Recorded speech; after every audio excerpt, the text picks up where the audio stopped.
Much like the topic of brake fluid, which we discussed in our previous episode, differential performance and replacing the lubricant in the differential is another hole on the vehicle that most people don't pay attention to. When it comes to your differential, it's out of sight and out of mind because it's under the truck. People don't know whether they need to change the differential fluid because most people are likely under the assumption it's filled for life. Well, that's not the reality, and we'll get into what you need to know about differential fluid in this episode of AMSOIL Garage.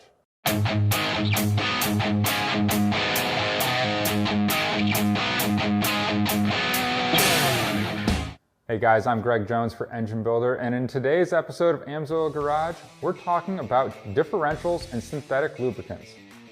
Despite what many people might think is part of the vehicle that doesn't need its fluid changed, the reality is you can have contamination issues in your differential.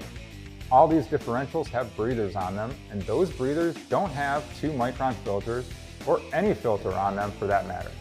There's only a hose that goes up and vents so that it doesn't create pressure and blow out the seals of the axle. However, you can get moisture and dirt in your differential, and all of that causes havoc with oil, bearings, and gears. Dirt obviously causes abrasive wear, while moisture causes viscosity problems. Those are two things you've got to worry about from a contamination perspective. As oil ages, it can oxidize and get thicker, and viscosity is the number one important need if you want to protect anything, whether it's bearings or gears. Everything in that differential is metal, and therefore, it wears over time, generating small, minute, micron-sized particles of iron. Typically, there's a plug or a magnet that sits in the bottom of the differential or something that the OEM put there to suck out all of the fluid. Once those magnets get coated up, their effectiveness to pull iron out goes down a little bit, and the iron particles are hugely abrasive, so wear creates more wear.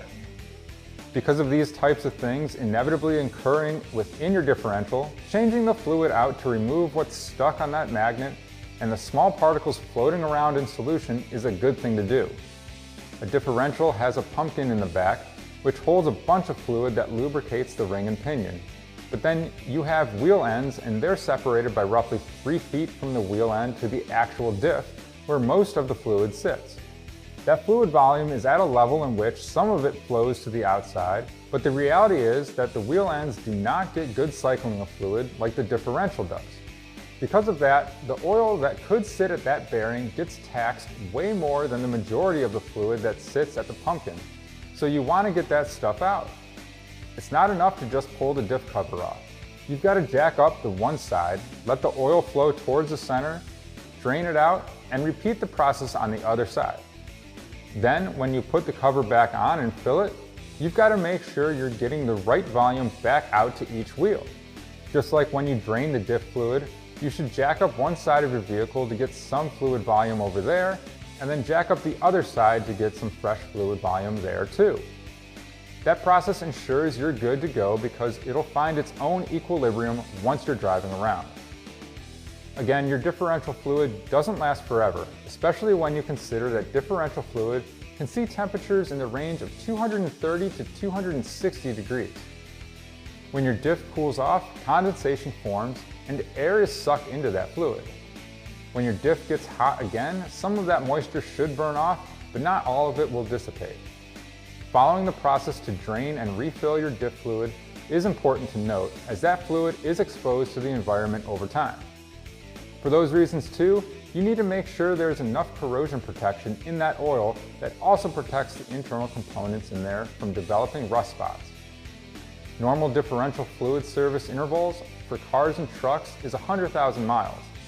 However, if your car or truck sees regular heavy towing, heavy loads, or lots of throttle, your service interval goes down to 50,000 miles. People really should be changing their rear fluids every 50,000 to 100,000 miles. And that same interval applies to guys who may not use their car or truck on a super regular basis. Air and moisture are still getting into that diff fluid even if you aren't driving. And because it's sitting more than driving, you're better off changing that fluid closer to every 50,000 miles. AMSOIL has a product line called Severe Gear, which offers numerous viscosities for most differentials and vehicles. It's also offered in AMSOIL's Easy Pack, which makes it super convenient to change fluids and differentials.